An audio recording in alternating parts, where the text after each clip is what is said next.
Something has shifted in the air. For years, Catholics around the world were told one version of the story. A version backed by authority, delivered from the highest levels of the Church, and accepted, sometimes reluctantly, sometimes with sorrow, but accepted nonetheless. They were told the traditional Latin Mass had become divisive, that bishops around the world were concerned, that restrictions were necessary, for unity, for peace, for the good of the Church. And so, in 2021, Traditionis Custodes was issued by Pope Francis. It rolled back the freedoms granted by Summorum Pontificum, Pope Benedict XIV's landmark decision that had allowed widespread celebration of the Latin Massachusetts. Many saw it as the end of an era. Some were heartbroken. Others tried to make peace with the decision, trusting that Rome had good reason. A few welcomed the change, convinced it would restore order and focus. But what if the foundation for those sweeping changes was never as solid as it appeared? What if the very rationale given to the faithful, the justification repeated in diocesan memos, bishop statements, and Vatican briefings, was not entirely truthful? And what if that truth has finally come to light? Across centuries, the traditional Latin Mass, known formally as the Tridentan Mass, has been a wellspring of grace. It shaped saints, inspired conversions, and stood as a symbol of Catholic identity in an ever-changing world. For generations, it was the heartbeat of Catholic worship. Then came the reforms of the Second Vatican Council. The Mass was updated, made more accessible in local languages.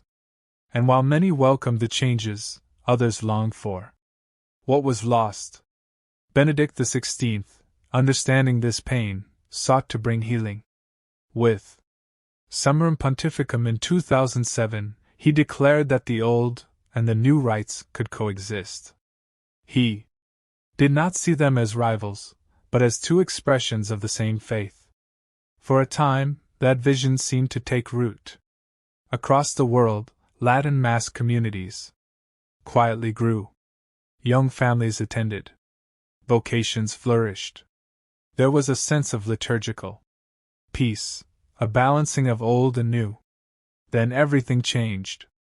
When Traditionis Custodes was released in July 2021, the message was clear: the experiment was over. The older form of the Mass was to be strictly limited, if not phased out entirely. Bishops were ordered to restrict permissions. New priests could not celebrate it without special approval. Parishes that had embraced both forms were told to choose. Rome claimed that this was the result of a global consultation. A survey of bishops had revealed, they said, widespread concern. The Latin Mass was causing division, fostering rejection of the Council, and threatening unity. And so, for many, the case seemed closed. But now, 3 years later, a hidden chapter has emerged. Enter Diane Montana, a respected investigative journalist in Catholic circles. Known for her careful research and integrity, she recently made a discovery that has sent shockwaves through Vatican watchers and faithful alike.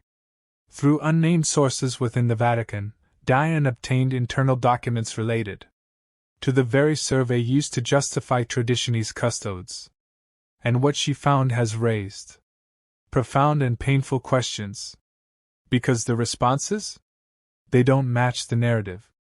According to these internal files, the vast majority of bishops who responded to the survey did not advocate for sweeping restrictions on the Latin Massachusetts. In fact, many of them, especially those overseeing dioceses where Summorum Pontificum had been active, reported positive outcomes. They spoke of harmony within their parishes, where both forms of the Mass were offered peacefully. Spiritual renewal among communities attached to the old rite. Young vocations inspired by reverence and tradition. A sense that unity was being fostered, not fractured. These were not fringe voices. They were shepherds of the Church. and their feedback was documented, quietly, officially, and now, publicly. This wasn't just a case of overlooked nuance. It appears to be something more troubling. Because the public justification for Traditionis Custodes was rooted in one claim, that bishops themselves had requested it. That Rome was responding to the voice of its global shepherds. But the documents now tell a different story. They reveal that the voice of the bishops was heard, but not heeded. So the question must be asked, why? Why did the Vatican present a version of the survey that does not align with what the bishops actually said? Who made the decision to suppress these findings? And to what end? This brings us to a key figure, Cardinal Arthur Roche. At the time, Cardinal Roche was prefect of the Dicastery for Divine Worship, the Vatican office responsible for liturgy. He played a central role in enforcing the new restrictions. Letters to bishops. Directives to seminaries. He became the face of Traditionis Custodes. Implementation. But the documents now raise a difficult possibility, that the decision had already been made. That a small group of officials, led by Cardinal Roche and others, were intent on narrowing the Church's liturgical options, regardless of what bishops around the world actually thought. And if that is true, then Traditionis Custodes was not the result of organic feedback or widespread concern. It was a top-down directive, an act of centralization cloaked in the language of unity. For millions of Catholics, that revelation is devastating. Because for them, the Latin Mass isn't about ideology. It's not a protest. It's not political. It's sacred. It's where they met God. It's where their children were baptized. Where their parents were buried. It's where they fell in love with the Church. To see it restricted, not because of real division, but because of curated narratives and hidden motives, is a wound that goes deep. Now a new pope sits on the chair of Peter. Pope Leo XIV inherited this situation. He did not create the controversy. But now, with the documents exposed and the truth unfolding, the world watches his next move. Will he stand by the decisions made before him? Will he reassess the evidence now brought to light? Or will he remain silent? So far, the signals are mixed. Shortly after his election, Pope Leo retained several key figures tied to the original implementation of Traditionis Custodes, including Cardinal Roche. Some saw this as continuity, others as caution. A few hoped it was simply a gesture of stability during transition. But with the documents now in the public eye, stability is no longer enough. The Church is at a crossroads, and silence is not a neutral stance. It's a message. The Latin Mass communities are not asking for privilege. They are asking for truth. They are not rebelling. They are praying.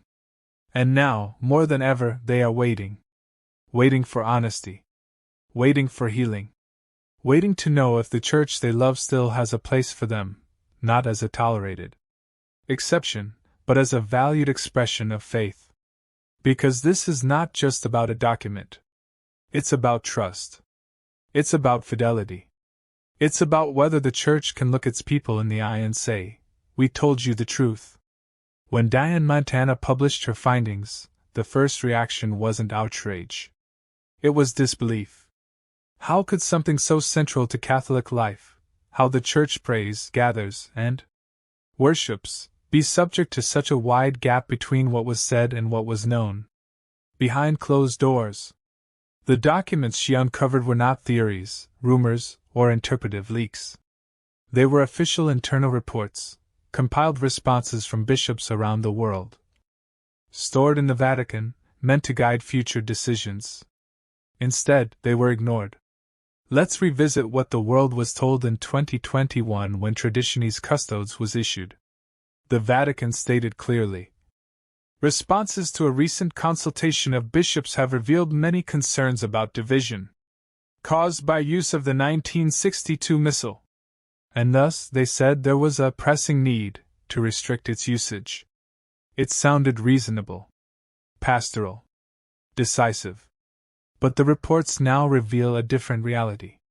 According to the internal documents obtained by Montana, a strong majority of bishops who had implemented Summorum Pontificum reported little to no division as a result of the Latin Mass, peaceful coexistence between both forms of the liturgy, increased reverence and deeper spiritual engagement from Latin Mass attendees, a rise in vocations among young men drawn to traditional worship, and a firm belief that Summorum Pontificum had done more to unite than divide.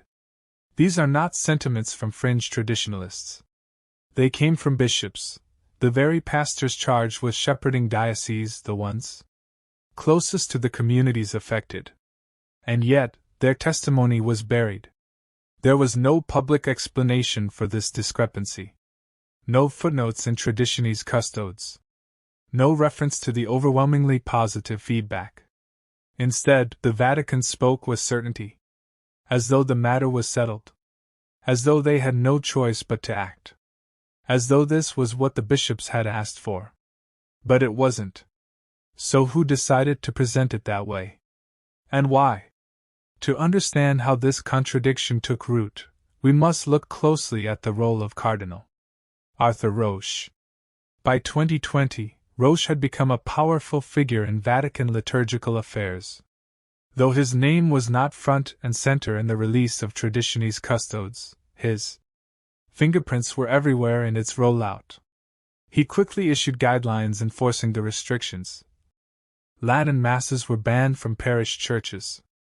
Priests had to request permission, sometimes from Rome, to continue celebrating. Seminaries were discouraged, even forbidden, from teaching the older rite. Bishops who previously supported coexistence were told to rethink their positions. All of this was done in the name of unity. But now, with the real survey responses known, that unity appears to have been defined, not by bishops, but by a small inner circle within the Vatican. Roche, according to Vatican sources, was one of the chief advocates for dismantling Summorum Pontificum even before the survey was complete. In retrospect, the timeline tells its own story. Several months before the formal publication of Traditionis Custodes, private meetings were already underway to draft its content. Dissenting voices were excluded. Alternative proposals were discarded. What began as a consultation ended as a predetermined conclusion. A source familiar with the process described it as the appearance of dialogue with the decision already in hand. This raises a chilling possibility. That Traditionis Custodes was not a pastoral response, but a calculated effort, strategically crafted to undo the work of Pope Benedict XVI. That it was never about division on the ground, but about ideology at the top. And when you consider the language of the document, harsh, restrictive, final, it begins to make sense. This wasn't merely an adjustment. It was a rollback, a reset. And the justification, we now know, was carefully curated. Why does this matter so deeply? Because truth matters. In a church that teaches moral clarity, honesty cannot be optional. If bishops were misrepresented, if decisions were based on manufactured consensus, then trust is broken. And not just among traditionalists. Among all Catholics who value transparency, justice, and authentic leadership. In one particularly moving passage from the documents, a bishop from Latin America wrote, "The faithful who attend the Latin Mass in my diocese are not separatists. They are the most reverent, prayerful, and committed families I have. They contribute to parish life, respect my authority, and ask only to worship with the form they love." That testimony was never shared with the public. Nor were dozens like it from Europe, Africa, and North America. Instead, Catholics were told that such communities posed a threat to unity. That their form of worship, the same one that nourished the Church for centuries, was now suspect. And for many, The emotional cost has been unbearable. Families have been displaced. Priests have faced sudden restrictions. Seminarians who dreamed of offering the Latin Mass have been told it's not welcome. Children baptized in the traditional rite now see their way of worship treated as second class. And all of it, based on reasoning that now lies in pieces. Pope Leo has yet to speak directly on the documents. Some say he is reflecting. Others say he's waiting. A few hope he's preparing a response that will restore trust and healing. But in the meantime, the faithful are left with more questions than answers. Why did Vatican leadership choose to suppress the truth? Who else knew about the survey's real findings? Were there internal objections that were silenced? And most importantly, what happens now that the truth is public? The silence from Rome is growing louder. Every week that passes without a clear word only deepens the sense of betrayal. Not because people are angry, but because they feel forgotten. One Latin Mass attendee in France wrote online, "We did everything the Church asked. We submitted to our bishop. We stayed faithful. We welcomed Vatican II without rejecting our traditions. And now they treat us like we are enemies. Why?" It's a question many are asking. And the answers are no longer hidden in vaults or buried in files. They are right here, spelled out in black and white. The bishops were not calling for restrictions. The faithful were not dividing the Church. And the rationale used to justify Traditionis Custodes was, at best, selective, and at worst, deliberately misleading. This is the paper trail no one expected to read. But now we must. Because a Church that cannot face its own contradictions cannot offer the world a message of hope. Because if the Mass, the very heart of Catholic worship, can be distorted by silence, we risk losing something sacred. And because the faithful, those who simply want to pray, deserve more than politics and policy. They deserve the truth. Pope Leo now stands at a fork in the road. He can ignore the revelations and move forward unchanged. Or he can acknowledge the wound, confront the facts, and begin the work of restoration. There is no in-between. This moment calls not for delay, but for decision. Because behind the headlines, the policies, and the documents, there are people. People who love the Church. People who love the Massachusetts. People who want to believe that the Church loves them back. Leadership is not just about titles. It is not about appearing in white or speaking from balconies. It is about carrying the unseen weight of decisions that shape lives, faith, and the future. And now, that weight rests fully on the shoulders of Pope Leo XIV. He did not write Traditionis Custodes. He did not suppress the traditional Latin Massachusetts. He did not distort the bishop's survey. But today, the burden of those choices made by others, in another pontificate, is his to carry. Because now the documents are public. Now the faithful know the truth. Now the world is watching. In the days following Diane Montana's revelations, there was a flurry of speculation. Would Pope Leo respond? Would he reevaluate the policies now exposed as deeply flawed? Would he address the faithful, acknowledge the pain, and offer a path forward? Or would he, like many leaders before him, allow silence to speak in his place? So far, he has said little. But that silence is not without weight. Every day that passes without a response is a decision in itself, a decision to hold back, to reflect, or perhaps to wait for the storm to pass. Yet storms like these don't pass. They settle. They sink in. They take root in people's hearts. And they grow heavier with time. Let us consider what Pope Leo inherited. A church still reeling from polarization. A generation of Catholics who no longer trust leadership. An ancient liturgy under restriction. A faithful remnant clinging to silence, incense, Latin, and the sacred mystery that nourished the saints.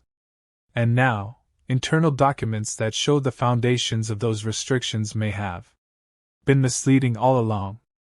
It is a moment unlike any in recent Catholic memory.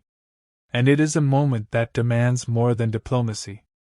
It demands courage.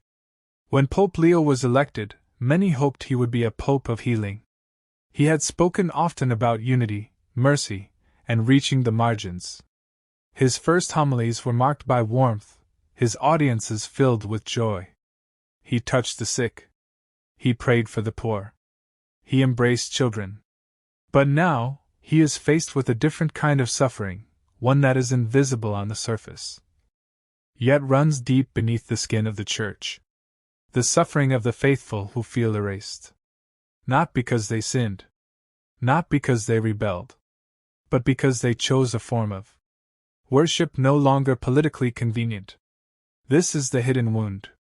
And it is Pope Leo's moment of truth. Already, critics have pointed out that some of Pope Leo's earliest appointments raised concern. He reaffirmed Cardinal Roche in his position, even after widespread unrest. He made few immediate changes to the dicastery for divine worship. He gave no public indication that a shift in liturgical policy was coming. For many, that signaled continuity, not change. A papacy of preservation, not renewal. But now that the real content of the bishop's survey has come to light, everything looks different. Because if Pope Leo already knew about the internal contradictions, then his appointments are no longer neutral, they're intentional.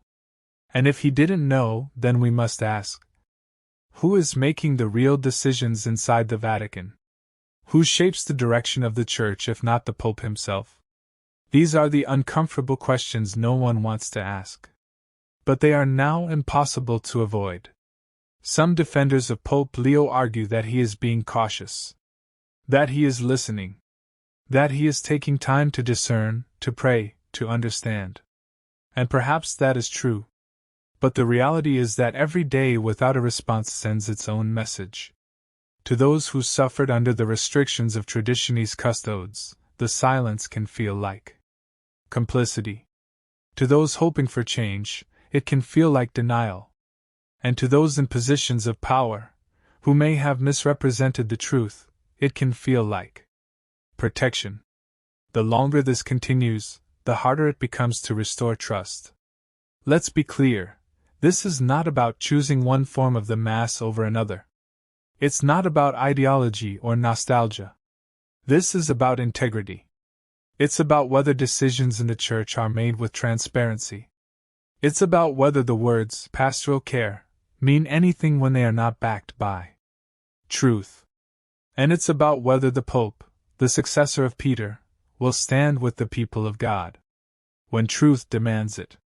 In private conversations across the Catholic world, faithful Catholics are now asking, will Pope Leo reverse the damage?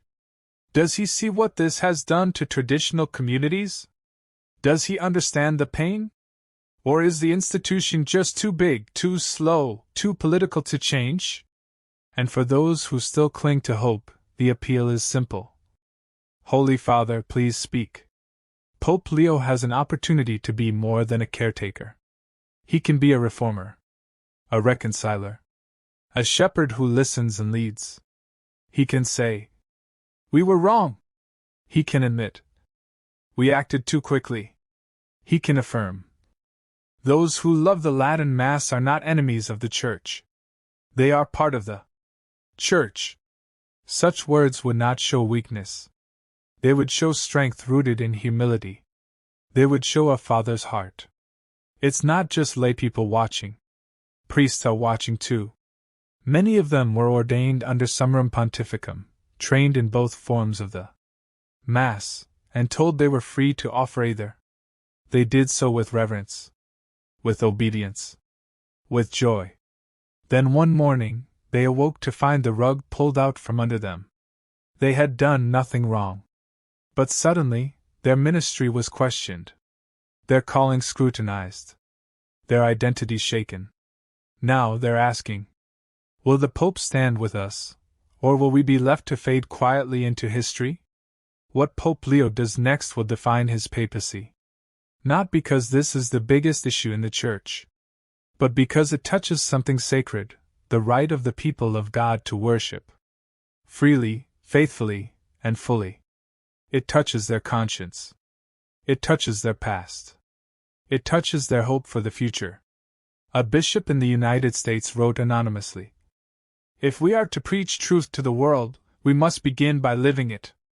Within our own walls. That includes telling the full truth about Traditionis Custodes." He's right. The credibility of the Church depends on it. Let us also remember something often forgotten. The faithful who attend a Latin Mass are not outsiders. They are not threats. They are not protesters. They are Catholics. They are the Church. And when they hurt, the whole Church hurts, even if quietly. Some hope Pope Leo will issue a new apostolic letter. Others believe he might quietly lift restrictions, empowering bishops to decide again. A few believe he may not act at all. But the longer this continues, the more it becomes clear, words are not enough. There must be action. A new vision. A restored trust. A clear path forward. One that does not pit old against new, or tradition against change. But one that says, in this Church, there is room for both. For Pope Leo, the next step will either open a door, or close it. History will record what he did with this moment. And the faithful will remember.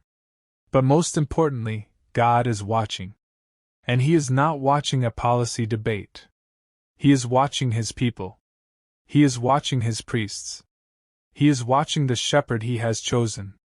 And perhaps, in the silence of his heart, Pope Leo already knows that healing this wound will require more than reassurances. It will require a reversal. There is a moment in every storm when the clouds part, if only briefly, and what once seemed chaotic reveals its pattern. We are at that moment now. The revelations about the traditional Latin Mass, the hidden documents, the buried truths, they are no longer whispers and shadows. They are public. They are real. And they have placed the Church at a moral and spiritual threshold. So the question must be asked, what happens next? For the millions of Catholics who love the traditional Latin Mass, the answer is clear. The Church must act. Not with half measures. Not with polite language or indirect reassurances. But with truth, with courage, and with a clear path toward healing. Because the damage has been done. And the silence, if it continues, will only deepen the wound. The first and most urgent step is this. Revoke Traditionis Custodes. This is not just a plea from traditionalists. It is not a campaign from ideological corners. It is the natural conclusion drawn from the very evidence the Vatican once suppressed. If the reasoning behind Traditionis Custodes is now exposed as flawed, if the bishops never asked for it, if the Latin Mass communities were not the cause of division, then why should the document remain in force? The answer is, it shouldn't. It must be undone, not to dishonor the past, but to restore the truth. Revoking it would not divide the Church. It would not shame Pope Francis. It would not reject Vatican II. It would reaffirm something deeper. That the Church listens. That the Church learns. That the Church is alive. It would say to the world, we are not afraid to correct our course when we find we've gone astray.